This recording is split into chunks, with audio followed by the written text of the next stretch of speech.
Fico feliz por essa oportunidade desse novo encontro, né, desse novo dia de estudo aqui.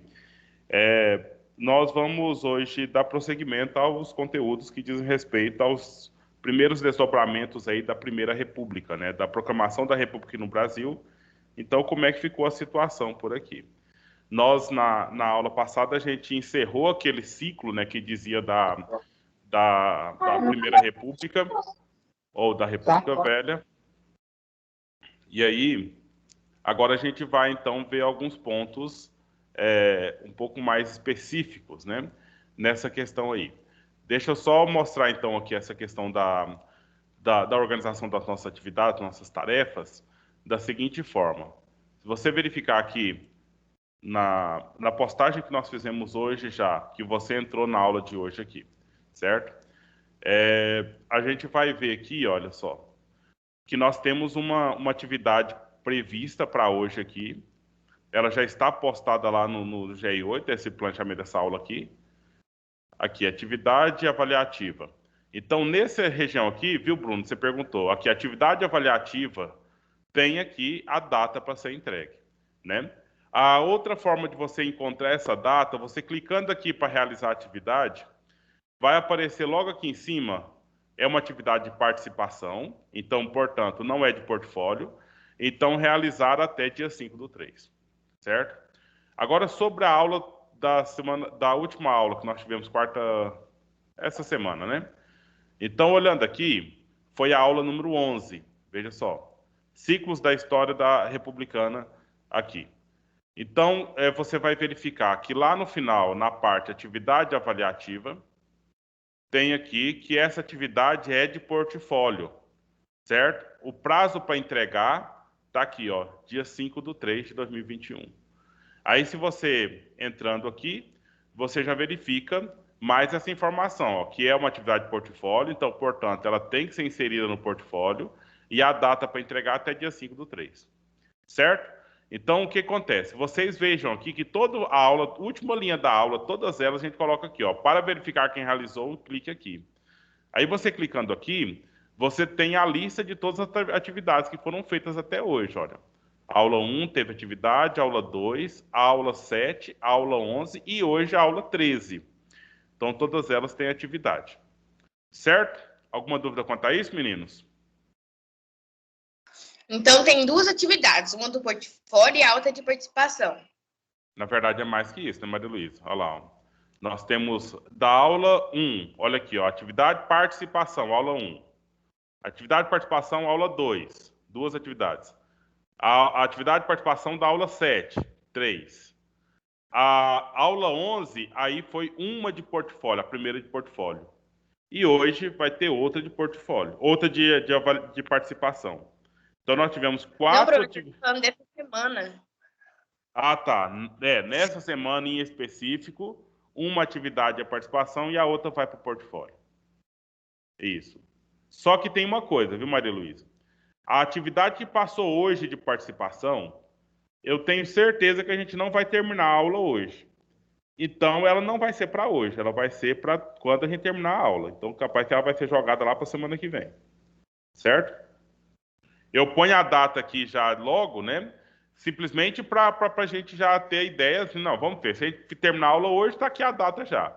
Agora, se não terminar hoje esse assunto, a gente vai colocar, essa aula será retomada, né? E aí, depois que ela for terminar a aula, aí vocês têm 7 dias para fazer a tarefa.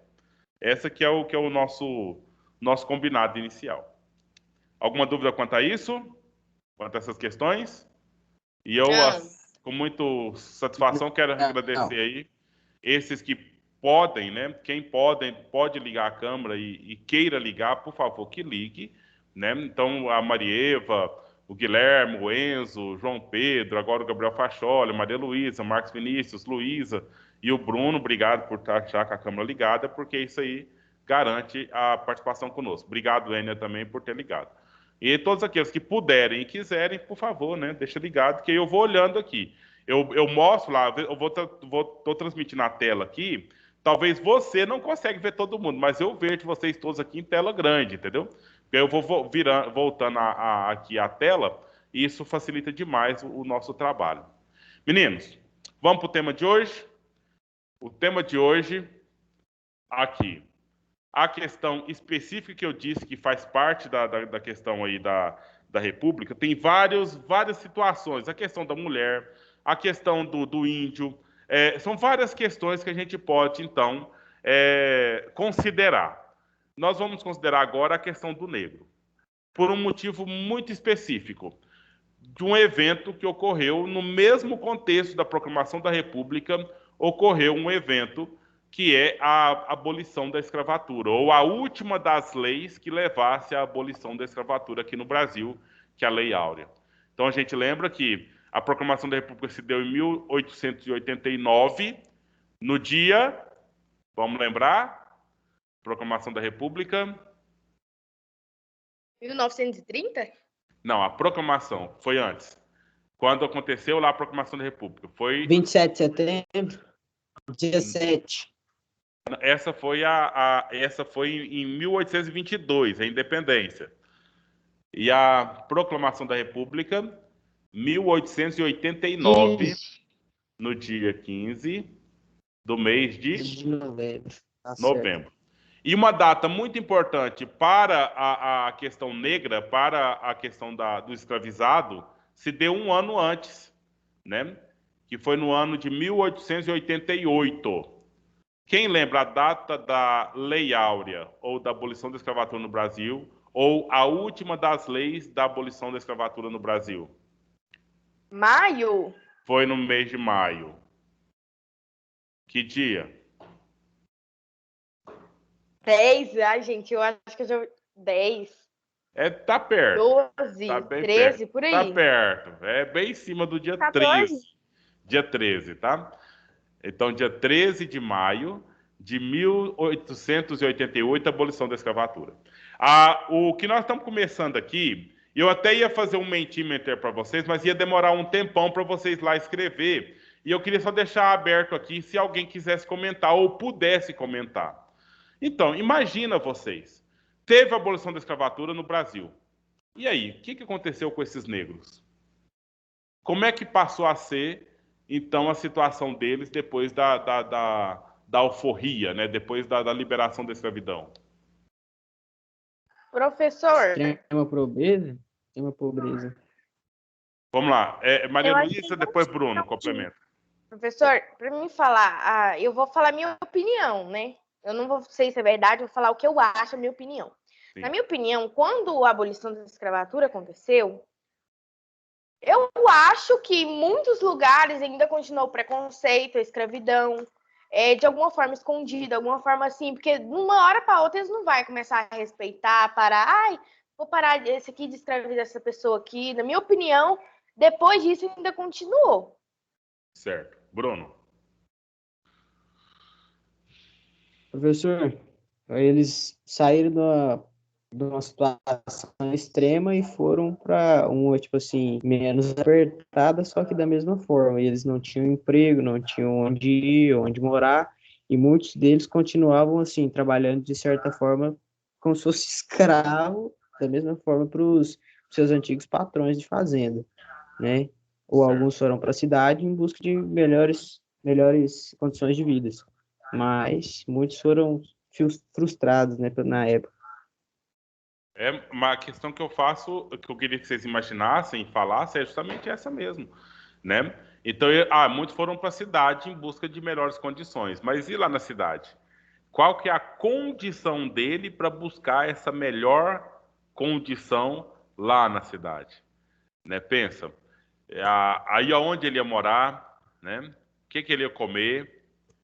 Esses Professor, pontos, né? Sim. eu acho que lá eles não tinham muitas oportunidades, porque eles tinham acabado de sair, de serem libertados, mas mesmo assim o preconceito continuava. Então não ia mudar tanta coisa. Beleza. É isso, Paula, né? Sim. E o fato é que eu queria que vocês pensassem, assim, eu queria em colocar uma coisa mais na imaginação de vocês. O problema não é só o preconceito. O problema não é só o racismo.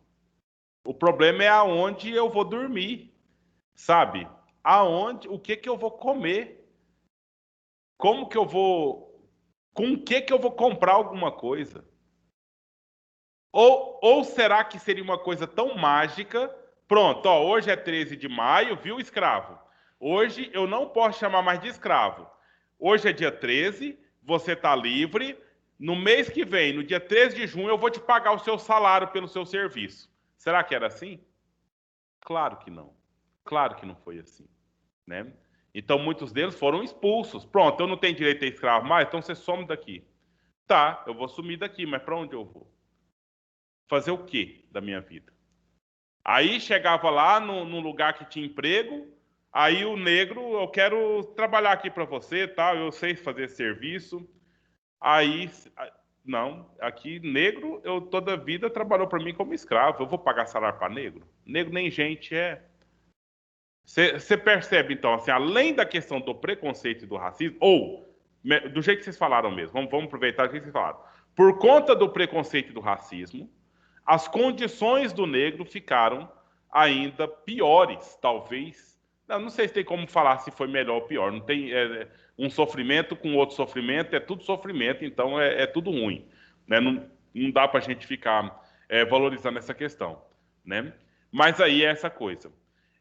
Isso é só para provocar vocês a pensarem sobre essa situação dessa mudança drástica que ocorreu.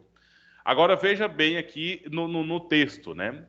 Então, que é justamente a pergunta que eu fiz para vocês. Como ficou a vida das pessoas escravizadas após a Lei Áurea? Certo? E aqui nós temos algum texto, tem alguns dados estatísticos, tá?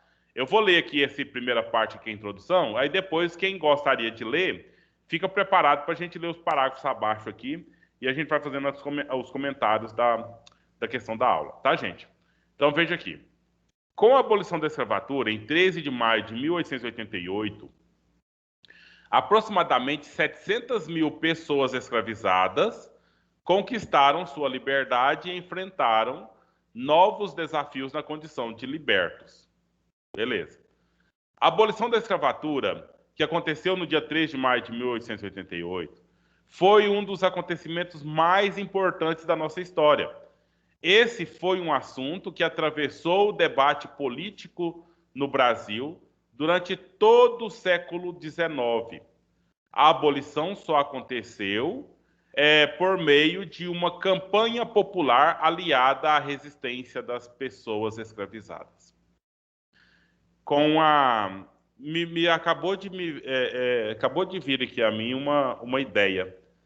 Tem um discurso, um debate, um pequeno áudio. Eu gostaria de projetar ele aqui para vocês, tá? Aguarda só um pouquinho eu pegar aqui, porque eu acho que eu não tinha pensado antes de começar essa aula, mas agora me veio como algo que eu acho que pudesse ser relevante e interessante para que vocês ouçam e vejam do que estão falando aqui.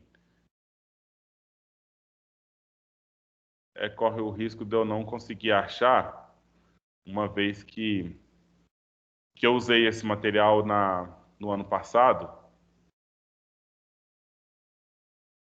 mas eu acho que vai achar aqui.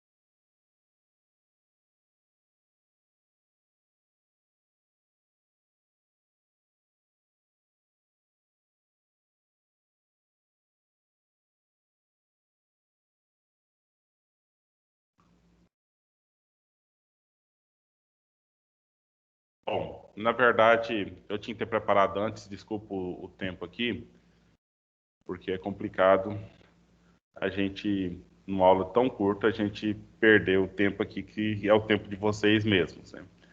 Mas vamos, assim, enquanto eu estou tentando verificar aqui, vamos pensar essa questão dessa mudança aí.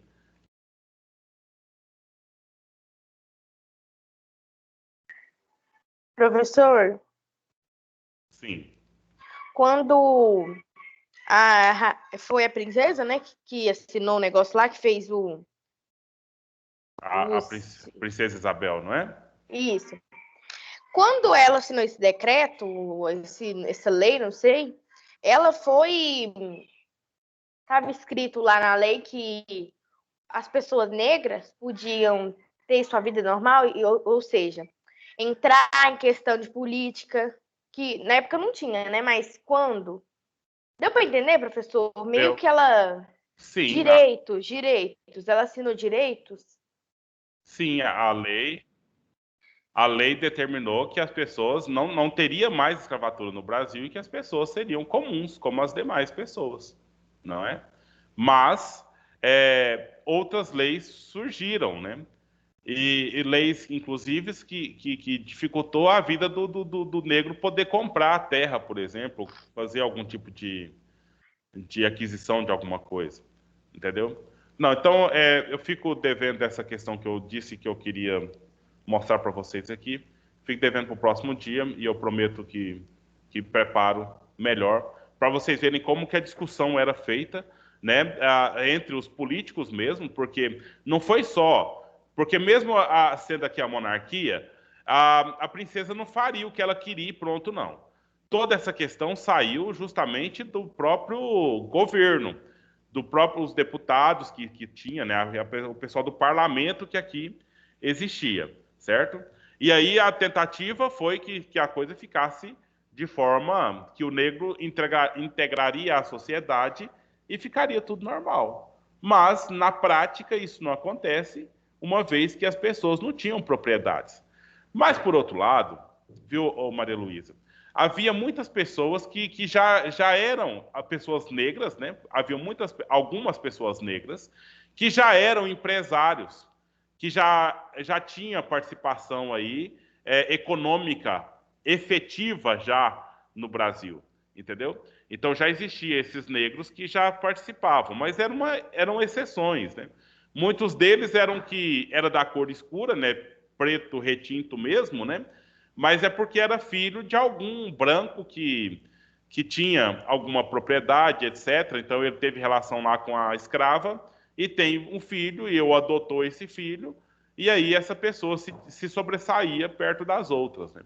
Então, ou seja, é gradativa a mudança que ocorreu, né? Não foi uma coisa assim que parece que na história ela é muito mágica, né?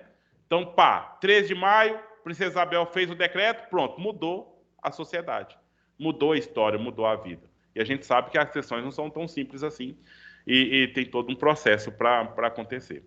Mas não só, né? Outros também sofriam discriminação.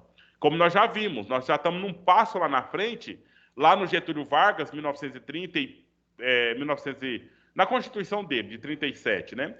Então, a mulher começou a votar, coisa que nesse tempo aqui, nós estamos falando do final do século XIX, as mulheres não tinham quase que participação alguma em nada da sociedade.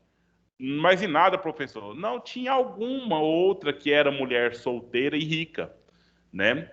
Tinha alguma outra, mas a exceção era muito maior, né? É muito mais exceção do que outra coisa aí. Então a pergunta aqui é sobre o que aconteceu logo depois da Lei Áurea. O que aconteceu aí com os negros, com aquela situação lá. Então veja bem, quem é que vai ser os leitores nossos aí que quiseram ler? Posso ler, professor? Vamos ver, porque agora tem Maria Luísa, eu acho que Isis Paula, né? Falar as duas juntas. Começa Maria Luísa, depois Isis Paula, por favor. Contexto. Antes de tudo, é necessário entendermos um pouco do contexto pós-abolição, a luta pelo fim da escravidão no país foi algo que se estendeu durante o século XIX. Super boa, eu. Ao longo desse século, as pessoas escravizadas resistiram de diversas maneiras em diversos locais do país. Seja meio de fuga, seja meio de revoltas, elas demonstram diversas vezes a sua insatisfação. Meninos, no 8º ano a gente estudou sobre esses movimentos de fuga. Eles fugiam e iam para um lugar. Qual que é o nome desse lugar? Quilombo? para os quilombos, justamente. Então, o fato de que... Esse é um outro ponto, viu, Maria Luísa? A princesa Isabel não foi boazinha, sabe?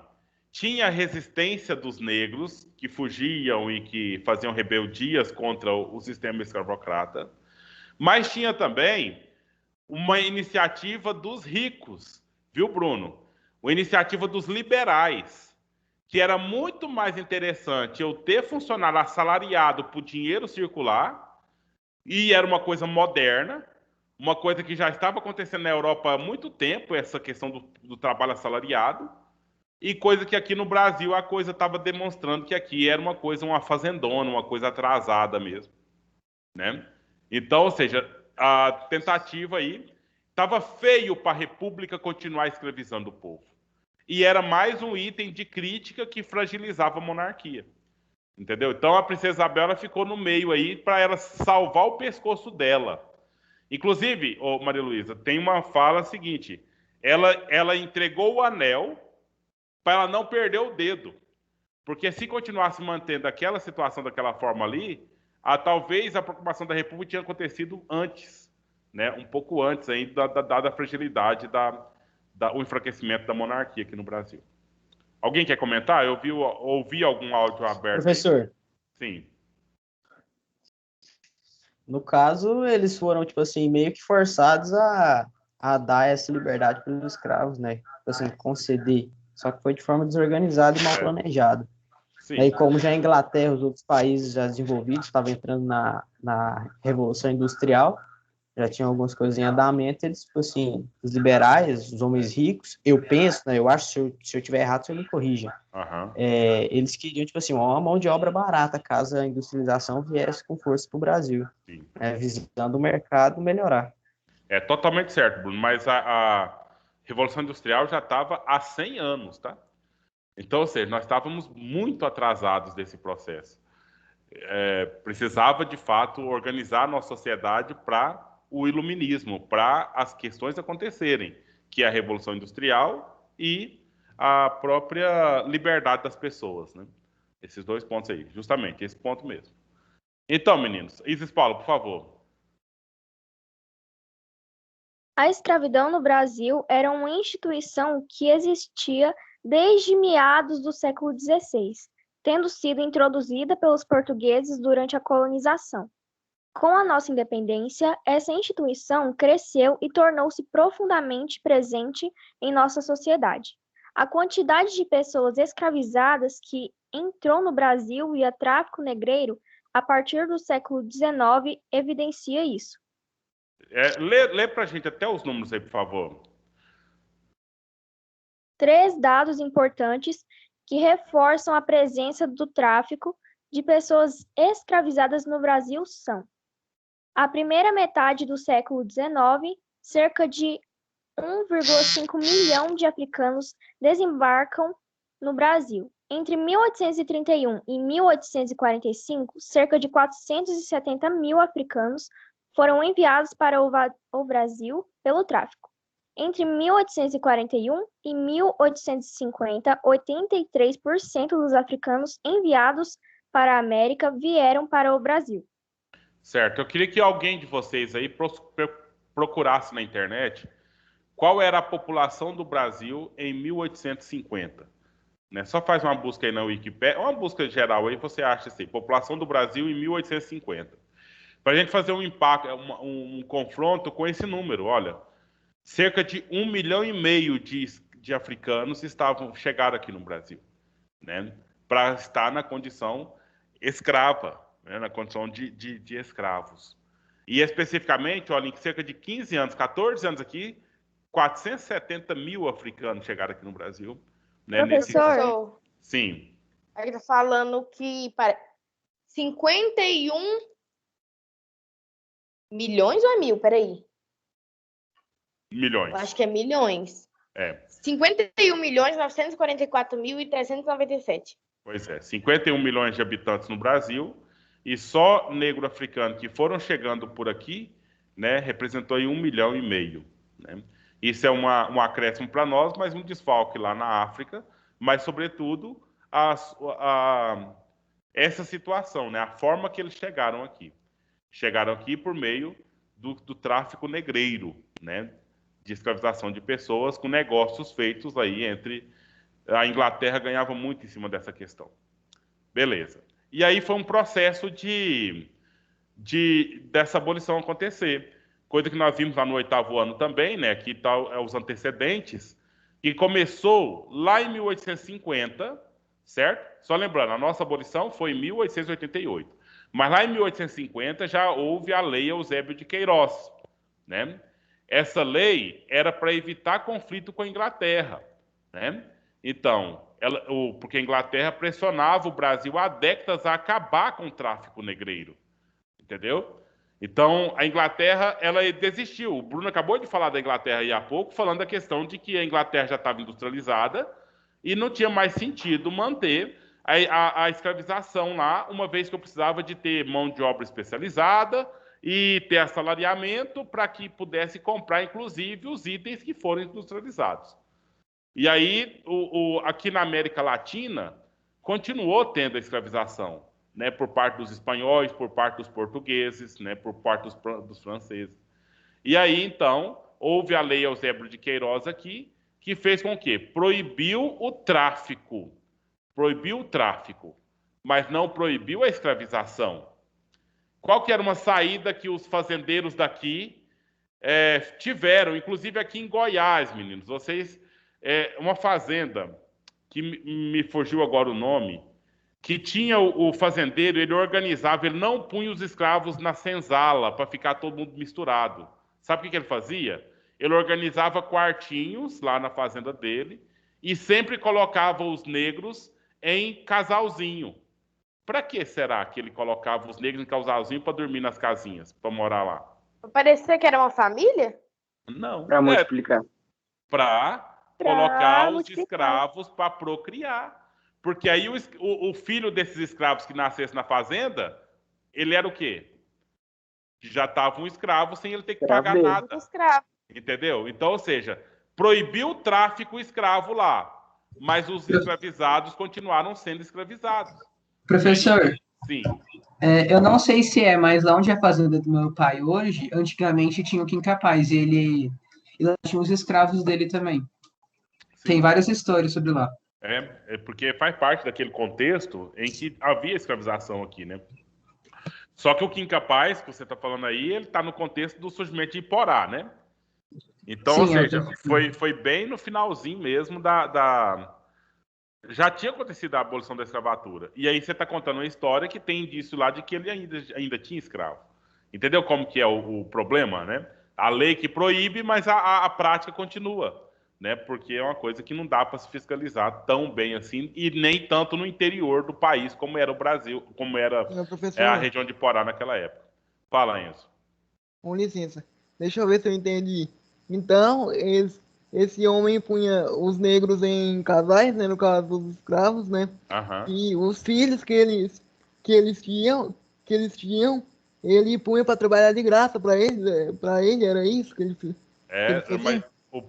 Isso tudo isso aí mesmo, mas não era trabalhar de graça, era trabalhar escravizado, né? Não era só trabalhar de graça e pronto. Não, o menino que nascia era uma propriedade do dono dos escravos. É a mesma coisa você ter cavalos aí, né? Você tem cavalo, você tem gado, os bezerrinhos e os potrinhos que nascem são seus. Você é dono de tudo aquilo ali. Então era a mesma relação que se tinha com os negros escravizados. Entendeu? Então esse é o ponto que a gente vê isso e assusta de alguma forma, né?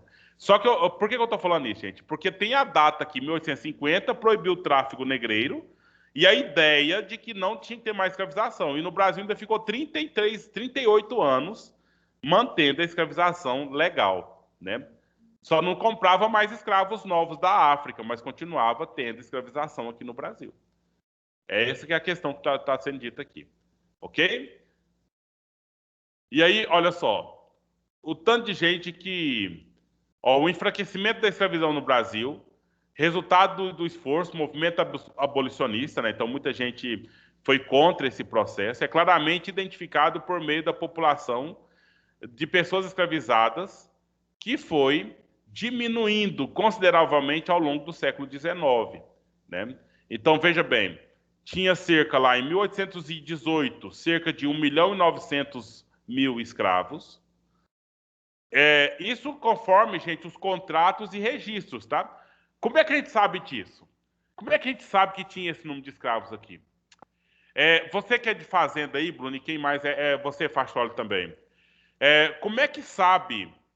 Bom, os seus pais, seus avós, o pessoal que tem fazenda, eles têm que declarar imposto de renda, não tem?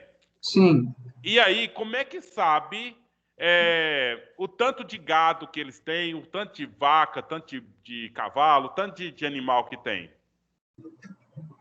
Bom, professor, que nem, como que eu posso explicar isso?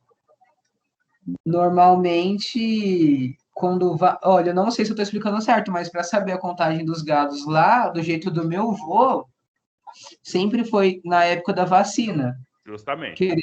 Que ele já sabe que é onde fazia a contagem tanto dos cavalos, tanto do gado. Uhum. Aí o que ele faz? Tem uma nota fiscal da vacina que ele compra na loja, que é a vacina para vacinar tudo, que é obrigado a vacinar, porque senão é até um crime. E aí, com essa nota fiscal, no final do ano, vai lá no contador e ele tem que fazer a declaração da renda, de tudo que ele tem ali, tudo que ele ganhou naquele ano, para pagar o imposto de renda. E lá usa a nota fiscal da vacina como um comprovante, né? Então tem uma escrituração também, além desse item, na agrodefesa, ou na Secretaria de Questões Agrícolas, né? E lá ele faz um registro e declara o que ele tem, certo?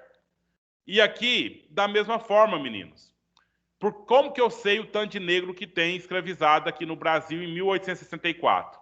Porque lá no cartório, do mesmo jeito que o cara registra lá que ele tem uma fazenda, que ele tem uma casa, entendeu? Registrava o número de negros escravizados que ele tinha. Entendeu? Era documentado. Certo, gente? Não, mas aí esse povo era preconceituoso mesmo, hein? Pelo amor de Deus, até escrever o tanto de negro que você tem. É propriedade. Pois é, como se fosse Não, uma posse. Eles eram tratados como animais. Não era como se fosse posse, não. Era uma posse, sim. Tanto que, por acaso, o negro fugia ou alguém roubava o negro do outro, vou lá na polícia, tá aqui o documento, ele é meu. Às vezes tinha até marca, igual marca o boi. Você tá de brincadeira, tinha até marca. Às vezes tinha até marca. Sim. Então, ou seja, nós vamos parar agora, né? Fica com essa provocação para vocês aí continuarem pensando, né? Mas para verificar, nós estamos nos antecedentes, tá, gente? Nós estamos nos antecedentes. Tem muita coisa para a gente apontar aqui ainda sobre essa questão do movimento da abolição da escravatura e como que ficou essa população em específico aqui no Brasil logo depois. Certinho, meninos? Sim. Então, o que aconteceu? A tarefa, como eu previa, vai ficar mais para frente, tá? Quiser fazer, faz. Tá aí para fazer. Mas eu acho que poderia deixar para fazer depois que a gente terminar de discutir aqui essas questões da aula. Tá? Essa tarefa vai ficar lá no Professor, Sim, senhor. chamada. A chamada eu faço pelo aplicativo aqui. Como eu já falei para vocês. Professor, com licença. Sim, Enzo. Essa tarefa vai ficar anexada lá no VR8, aí você faz ela e te envia pelo seu... Essa não vai precisar de mandar para o portfólio, não. A do portfólio foi a da aula 11, né?